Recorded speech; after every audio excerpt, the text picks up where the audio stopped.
La historia que le vengo a contar es de una persona pública cuya riqueza, mala vida y bienestar material eran proporcionales al odio y repudio de la sociedad. Su vida, controlada por una avaricia desenfrenada, había llegado a límites insoportables. No había formas ni manera que el dinero le diera el reposo y el sosiego que su reseca alma anhelaba. No fueron suficientes las cifras que compran la fortuna en soledad, amistades frágiles y amores pasajeros. Los caprichos risueños no pudieron impedir que las verdaderas necesidades prevalecieran, imponiendo la implacable ley de la insatisfacción. Lo había sacrificado todo para tenerlo todo. Y ahora, en la cima de la abundancia, se da cuenta de su profunda pobreza y de su miserable vida. La historia que estaremos viendo hoy es de una persona pública cuya riqueza, mala vida y bienestar material eran proporcionales al odio y repudio de todas las personas que le conocían o habían sido perjudicadas. Su vida, controlada por una avaricia, había llegado a esos límites. Un buen día, el polvo de las calles de su pueblo fue levantado por las multitudes frenéticas detrás de un predicador ya conocido, pero no visto por todos. El bullicio tocó a su puerta y él, movido por la curiosidad, sale al encuentro. Caminaba deprisa, tratando de abrirse paso como podía, a veces corriendo entre la gente que esperaba con ansias oír o ver lo que Jesús diría o haría. Ese día todo sería diferente. Acostumbrado a la hostilidad y al rechazo, notó que las miradas de odios hacia él habían desaparecido, porque nadie advirtió su presencia aquel día. Sabiendo las limitaciones propias de su naturaleza humana, atrapado entre la curiosidad y la necesidad, se acercó al único aliado que lo ayudaría para ver al maestro, un árbol. Le presento el encuentro de Jesús y Zaqueo. Leamos pues la Biblia en Lucas capítulo 19, versículos del 1 al 5. Lucas capítulo 19, versículos del 1 al 5, dicen de la siguiente manera. Habiendo entrado Jesús en Jericó, pasaba por la ciudad y un hombre llamado Zaqueo, que era el jefe de los recaudadores de impuestos o publicano y era rico, trataba de ver quién era Jesús, pero no podía a causa de la multitud, ya que él era de pequeña estatura. Y corriendo delante subió a un árbol sicómoro para verle, porque Jesús estaba a punto de pasar por allí. Cuando Jesús llegó al lugar, miró hacia arriba y le dijo: Zaqueo, date prisa y desciende, porque hoy debo quedarme en tu casa. Señor, añada bendición a su palabra. Gracias, Señor, porque podemos ir a tu palabra. Ayúdanos a compartirla, pero a compartirla sobre la base de lo que ella verdaderamente dice. Y permítenos, Señor, entenderla y aplicarla a nuestras vidas en el nombre de Jesús. Amén. Jesús sale de Capernaum rumbo a Jerusalén, donde tiene una cita con la muerte, donde va a morir en la cruz. Y en este recorrido Jesús hace varias escalas por distintas ciudades, y una de esas ciudades es la ciudad de Capernaum, una de las ciudades más antiguas de toda la región que hoy nosotros conocemos como Palestina.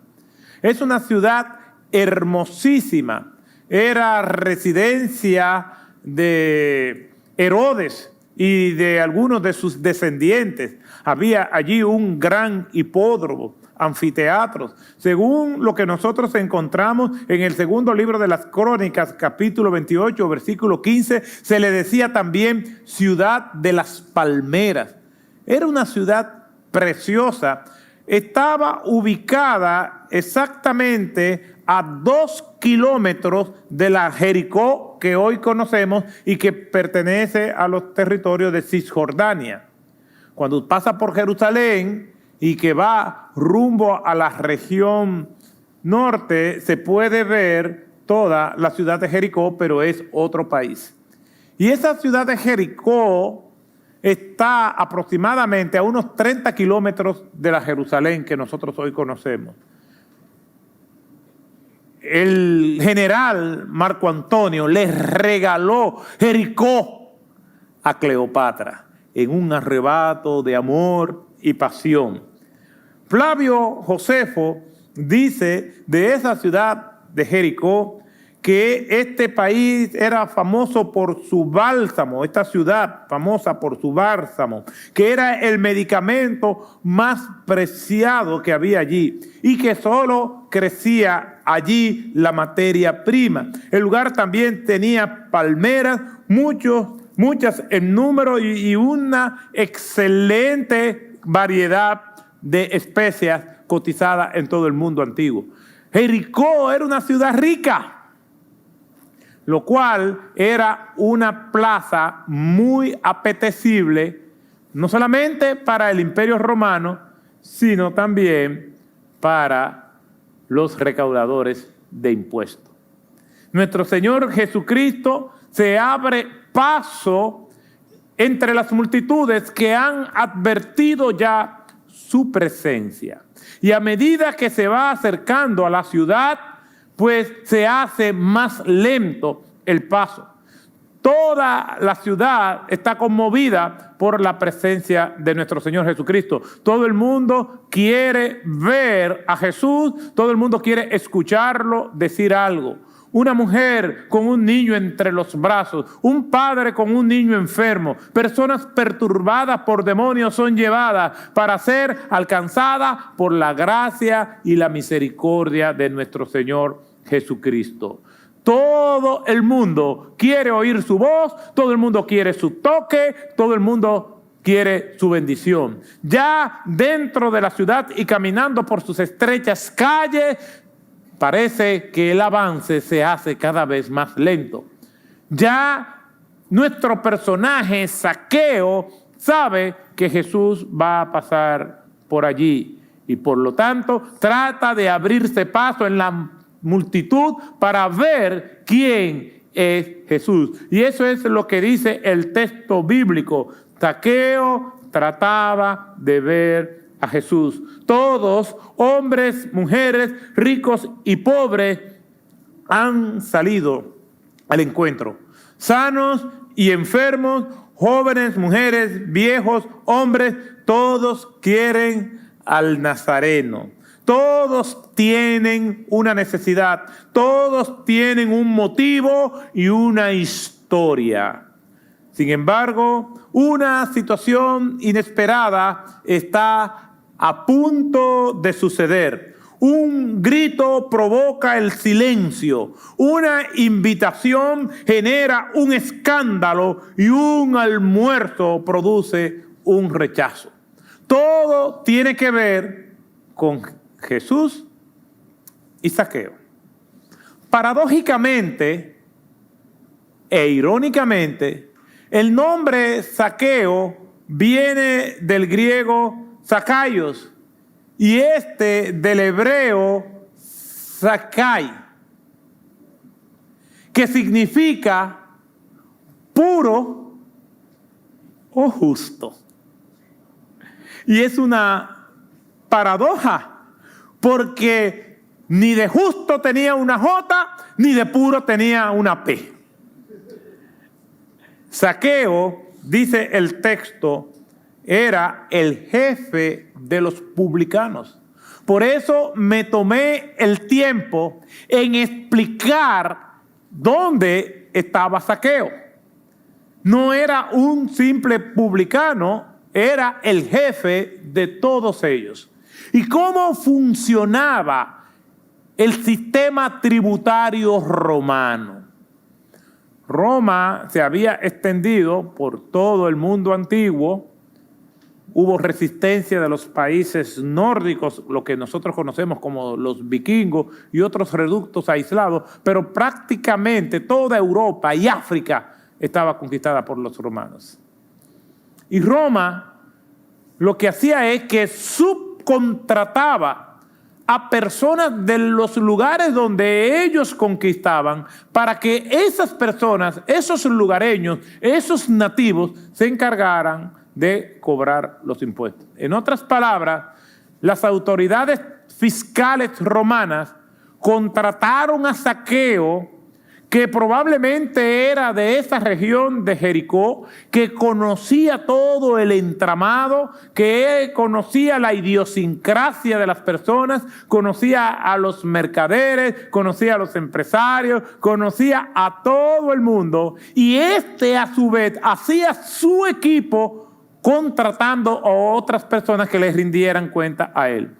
Es decir, de Roma a Zaqueo y de Zaqueo a todos los demás colectores o recaudadores de impuestos que eran llamados publicanos. Por lo tanto, la riqueza de Zaqueo era invaluable, porque los publicanos normalmente eran ricos, pero los jefes de los publicanos eran más ricos todavía.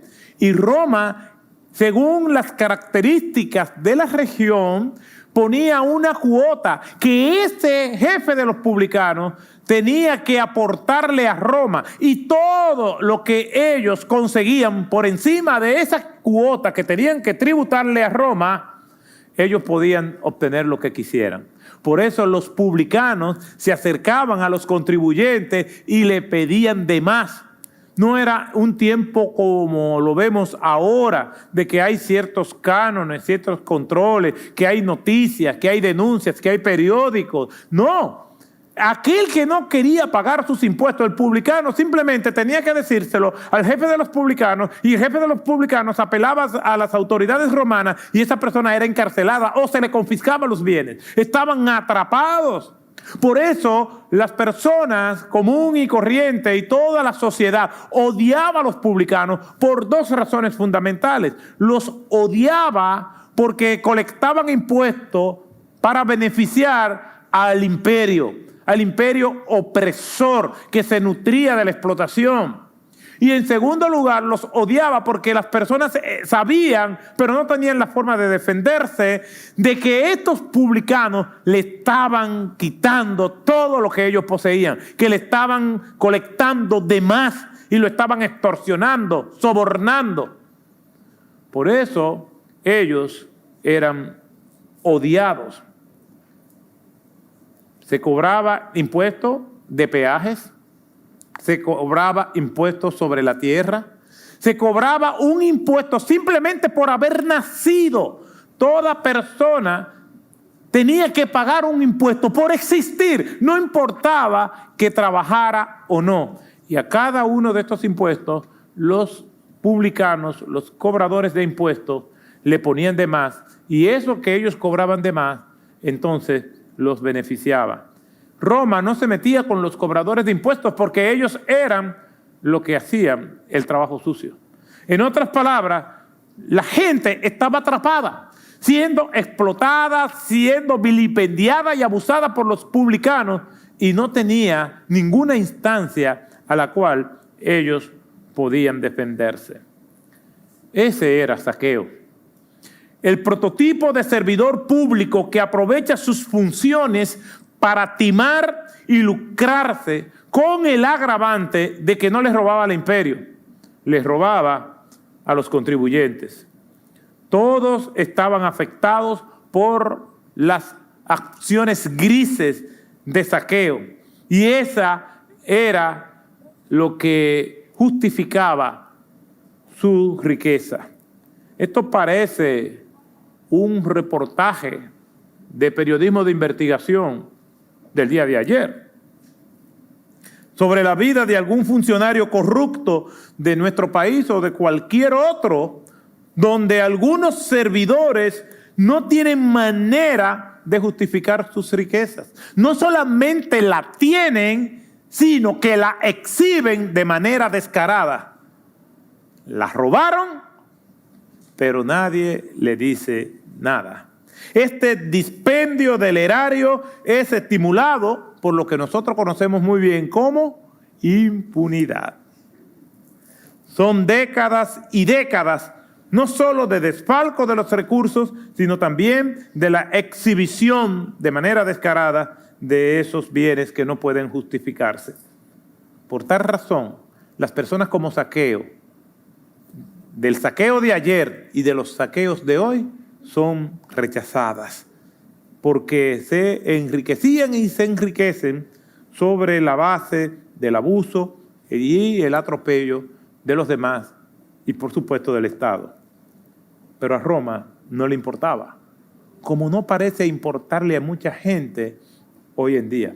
Miren el concepto que los demás tenían de los publicanos. Dice en Mateo capítulo 9, versículo 11 al 12, y cuando vieron esto, los fariseos dijeron a sus discípulos, a los discípulos de Cristo, ¿por qué come vuestro maestro con los recaudadores de impuestos y pecadores? A Cristo lo veían como uno que era amigo de pecadores. Se le criticaba eso. Pero la Escritura dice lo que era la respuesta de nuestro Señor.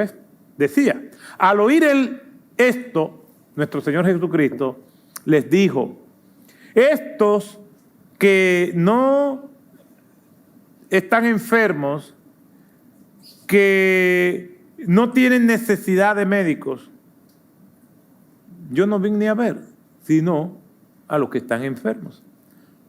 En el versículo 19 del mismo texto, capítulo 11, dice, vino el Hijo del Hombre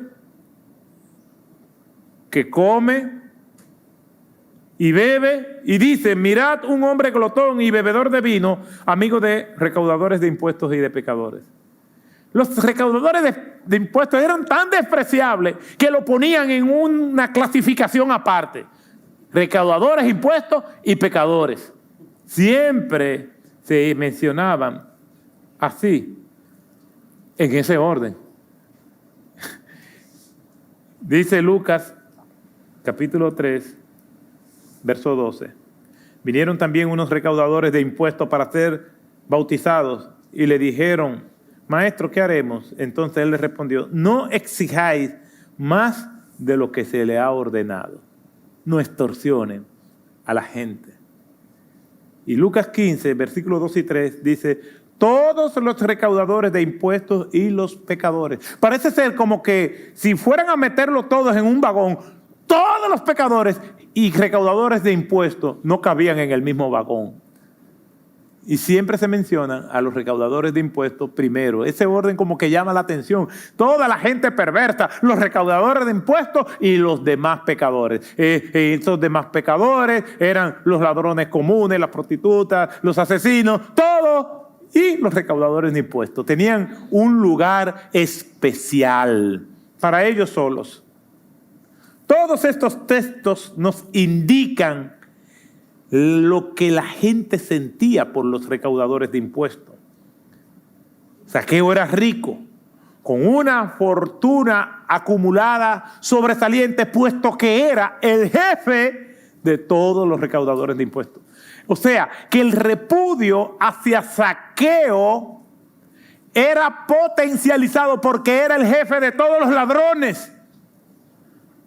O sea, no sé si Alí Baba y los 40 ladrones se refiere a Zaqueo y los cobradores de impuestos. Una fortuna acumulada como resultado de sus obras fraudulentas. Su prioridad era obtener dinero. No importa el costo, ni a quién dañara o a quién ofendiera. Así funciona el sistema. Era odiado por sus acciones y por sus actitudes despiadadas. Tenía el imperio que los respaldaba a cambio de sus trabajos oscuros, a través de los atropellos cometidos contra los demás. Había robado y timado, insaciable, fiel devoto de su patrimonio y con la avaricia instalada como altar en su corazón, hizo de sus posesiones sus ídolos y a ellos como la prioridad de su vida. Adoraba a sus posesiones, pero sus posesiones lo convirtieron a él en su esclavo. Así también funciona el sistema. Ese sistema macabro que enceguece y nubla el entendimiento de las personas a cambio de su devoción. Las riquezas de Zaqueo eran producto del atropello y de la extorsión, pero a él no le importaba. Por eso leemos nuevamente en Lucas 19, versículos 3 y 4. Y Zaqueo trataba de ver quién era Jesús, pero no podía a causa de la multitud, ya que él era de pequeña estatura. Y corriendo delante se subió a un árbol sicómoro para verle, porque Jesús estaba a punto de pasar por allí. Hasta este punto del Evangelio de Lucas, los ricos en la narrativa de Lucas no tienen buena imagen. No están muy bien parados, porque Lucas le da lo suyo a los ricos. Miren algunos ejemplos. La parábola del rico insensato. Lucas capítulo 12, versículos 16 al 21. El rico y Lázaro. Lucas capítulo 16, versículos 19 al 31. Además, cuando el joven rico no obedeció a Jesús, en Lucas capítulo 18, el Señor habló de la gran dificultad que tenía la gente que posee riquezas para entrar al reino de Dios. Pero también Lucas agrega las palabras de nuestro Señor Jesucristo en el versículo 27 de este capítulo 18 de su Evangelio. ¿Qué dice nuestro Señor Jesucristo? Y tenemos que verlo en todo el contexto de Lucas, la parábola del rico insensato, el rico y Lázaro, el joven rico que rechaza al Señor. Difícilmente entrará un rico al reino de los cielos, dice el Señor. Y después termina diciendo, pero lo que es imposible para el hombre es posible para Dios. Y entonces, por eso es que vemos después, en este capítulo 19, el Evangelio presentando la historia del encuentro entre Jesús y Zaqueo. Lo que es imposible para el hombre, ya lo estamos viendo posible en un hombre odiado por todos y amado por Cristo. ¿Por qué? Porque lo que es imposible para el hombre, amar a Zaqueo, es posible para el Señor. Lo que es imposible para el hombre salvarse por sus propias justificaciones, lo es posible para Dios que salva por gracia y por misericordia. Lo que es imposible para el hombre de querer tener satisfacción con todo lo que posee, es posible para el Señor, que no importa que tengamos mucho o tengamos poco, nos da gozo, paz y alegría. Porque lo que es imposible para el hombre es posible para Dios. Y este texto pudiéramos llamarlo así, lo que es posible para Dios. Por eso leemos este pasaje. Y Zaqueo trataba de ver quién era Jesús. Y trataba de ver el bullicio. ¿Qué es lo que pasa? Y la gente corriendo. Jesús Nazareno está pasando por aquí, por Jericó. ¿Cómo Jesús Nazareno? Y Zaqueo comienza a correr. Algo que era ignominioso, vergonzoso. Una persona de reputación, de honor correcta, no corría. Los hombres decentes no corrían. Correr era un acto bochornoso, pero a Zaqueo no le importa y corre. El deseo de Zaqueo y la prisa de Zaqueo, no sabemos cuáles eran sus motivaciones, pero tenía una profunda necesidad y por eso trataba de ver a Jesús. Y cuando uno tiene prisa o tiene una urgencia o tiene una emergencia, uno hace cosas inverosímiles. No le importa lo que los otros digan. ¿Cómo puede ser posible que Zaqueo ahora está tratando de subirse a un árbol? Un funcionario, odiado, pero funcionario. Un rico como Zaqueo, trepándose en un árbol. Pero su necesidad era mayor que su vergüenza, que su pudor. Y por eso es que vemos el texto diciendo, y trataba, era una insistencia. No fue algo que ocurrió, él fue persistente. Sin embargo, a pesar de ver esto de Zaqueo, el gran protagonista de esta historia no es Zaqueo, es nuestro Señor Jesucristo. El mérito, todo lo que orbita como idea central de este pasaje es la persona de nuestro Señor Jesucristo. Él es el gran actor principal de la historia del universo.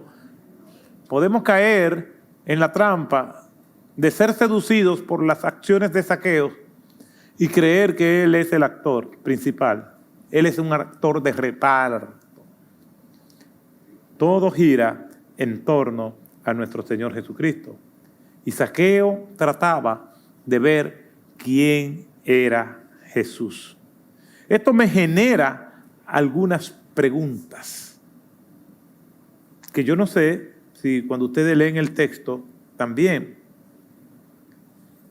¿Qué trataba de ver Zaqueo? ¿Qué trataba? ¿Por qué la insistencia? ¿Por qué la búsqueda? ¿Qué trataba? ¿Estaba buscando a Jesús porque desde que lo viera le iba a decir, soy pecador y me quiero arrepentir? ¿O simplemente era curiosidad?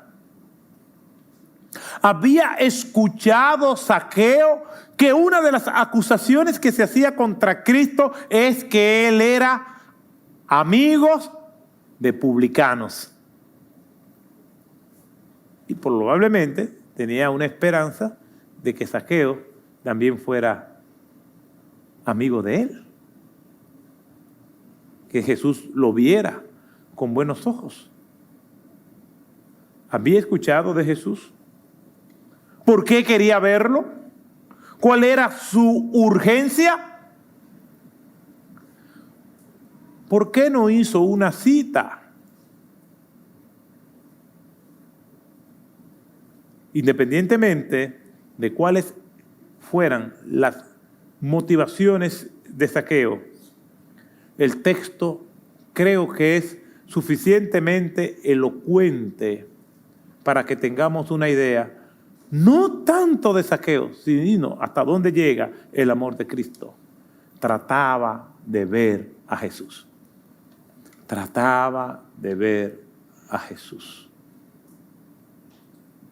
Y es bueno exponerse al Señor como se expuso Zaqueo. Hay personas que están tan mal como Zaqueo, pero creen que están bien. Están tan perdidas como Zaqueo, pero no tratan de ver a Jesús. Tratar de ver a Jesús puede ser visto como el esfuerzo que la gente hace para acercarse a su consejo, a lo que Él habla, a su propósito. La Escritura dice que la fe viene por el oír y el oír por la palabra de Dios. Llama mucho mi atención ese estribillo. Trataba de ver a Jesús. No lo había logrado. Trataba de ver a Jesús, pero su baja estatura era un impedimento. Y hay personas que tienen necesidad, pero ni siquiera tienen la idea de lo que es Cristo, de cuál es su mensaje. Personas que viven en lugares remotos que nunca han escuchado hablar de Jesús. Se estima que más de 2.000 millones de personas nunca han escuchado el Evangelio de Jesucristo. No importa lo que traten, está vedado a ellos, no pueden. Entre esos países cerrados al Evangelio está Corea del Norte. Es prohibido predicar el Evangelio. Al que lo encuentran predicando el Evangelio lo matan. Irán se persigue a los cristianos. Aquí Zaqueo está tratando de ver a Jesús, pero tiene impedimento, tiene que subirse a un árbol.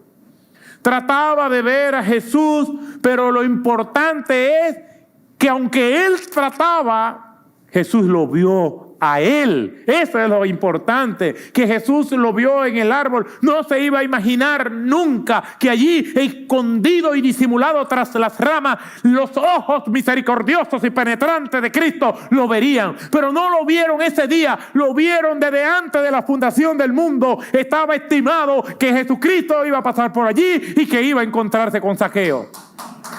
Trataba de ver a Jesús, porque Jesús no solamente pasa por Samaria, Jesús también pasa por Jericó, Jesús pasa por República Dominicana, Jesús pasa por donde quiera que haya almas que salvar. Por allí pasa Jesús.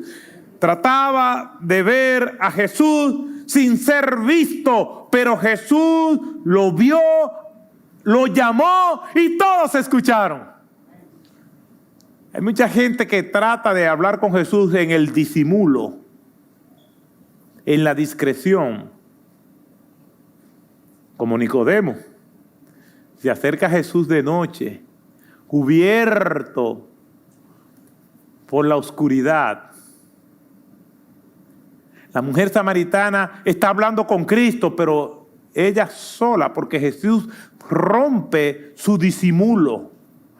Zaqueo está tratando de ver a Jesús, pero entre las ramas. Y Cristo lo llama públicamente. Imagínese cómo aquel bullicio de repente se convirtió en silencio cuando Jesús dice: Zaqueo, bájate de ese árbol. Yo tenía un profesor en la universidad que cuando yo no entendía algo, yo levantaba la mano y me acercaba hasta su escritorio. Le decía: profesor, yo no entiendo esto y esto y esto. Y el profesor se ponía de pie y decía: ¿y cómo que tú no entiendes esto? Quédate ahí parado. Entonces no solamente estaba yo denunciado, sino avergonzado. Y yo tenía que quedarme ahí y él explicándome. ¿Entendiste? Porque tú esto y esto y esto.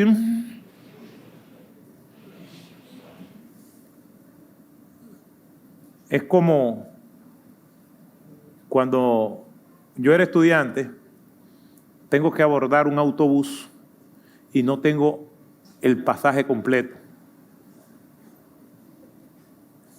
Y le digo al cobrador, antes de montarme: solamente tengo 50 centavos.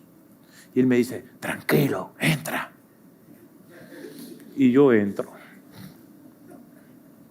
Cuando comienza a cobrar, hay un señor mayor, muy mayor, que tiene 75 de un peso que cuesta. Y ese cobrador lo insultó. Y manda detener el autobús para sacar a aquel intruso. Gracias al Señor no sucedió porque la gente se lo completó. Pero yo dije, si esta es una persona mayor que tiene más que yo, aunque no esté completo, yo con 50 y que soy joven, yo soy un cadáver. Y en medio del alboroto yo le hago una seña y dice, no.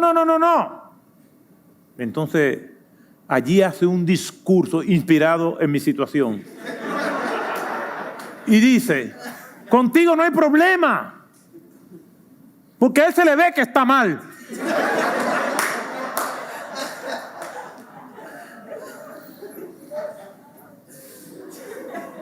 ¡Saqueo! Dice no es saqueo, que está ahí, ven acá, baja. Y tiene que saqueo. ¡Y deprisa! Saqueo, eso es lo que dice el texto. Saqueo. Baja. Y Saqueo viene como lento. ¡Date prisa! Y se presenta delante de Jesús. Aquel bullicio se convierte en silencio y el silencio entonces se convierte en acusación. ¿Lo ves? La clase religiosa come con pecadores, amigo de pecadores. Trataba de ver a Jesús desde arriba, pero Jesús lo llamó para que lo viera desde abajo. Para que se enfrentaran Jesús y él. Porque a Jesús no se ve desde arriba, a Jesús se ve desde el piso, en un acto de humillación, de confrontación entre la verdad y la mentira, entre el amor y el odio, entre el pecado y la santidad, entre el perdido y el Salvador. Trataba de ver a Jesús de lejos, pero el Señor lo llamó para que estuviera cerca. Trataba de ver a Jesús entre las ramas y Cristo lo sacó a la claridad. Trató de ver a Jesús corriendo y trepando, y Jesús lo llamó para que caminara a su lado. El llamar a Saqueo y decirle a Saqueo, despreciados por todo y amado por uno, es un acto de humillación para Cristo. Pero en la humillación de Cristo está nuestra salvación. Porque vino a humillarse hasta lo sumo para darnos a nosotros lo que nosotros no podemos tener y lo que nadie nos puede dar.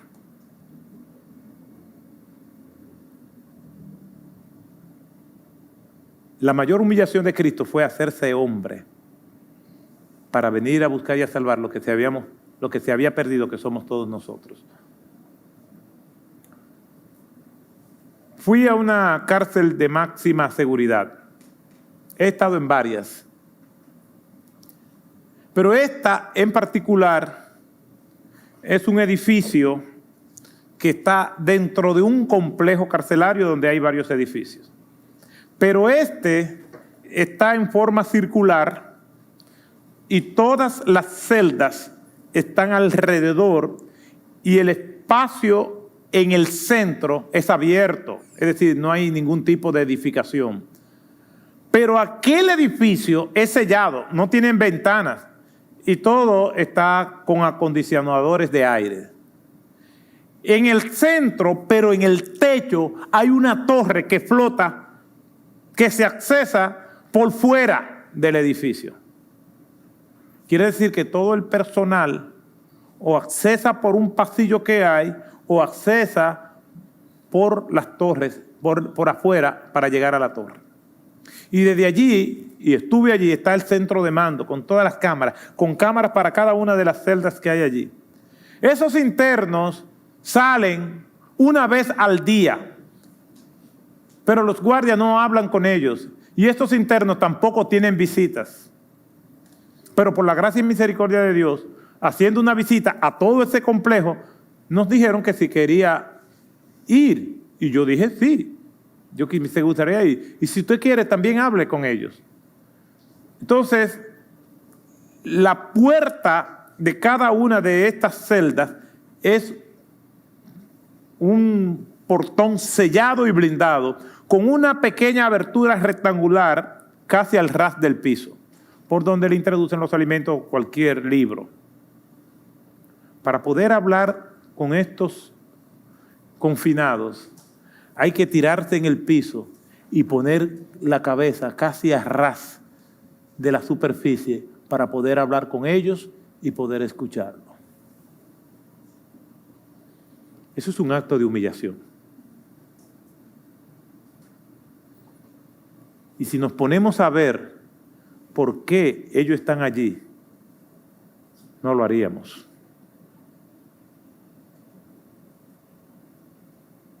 Porque están en esas condiciones por lo que hicieron. No por ser buenos, sino por ser malos. Pero ver este episodio de Zaqueo me indica que Jesús hizo eso por mí. Y peor de ahí. Porque yo soy pecador, pero Jesús fue santo. Cada espina de su corona y cada latigazo lo sintió como humano. Pero esa no fue su mayor humillación. Su mayor humillación fue hacerse como nosotros. Y lo otro que me enseña este pasaje es que Jesús cargó no solamente conmigo, sino con todos los que le siguen.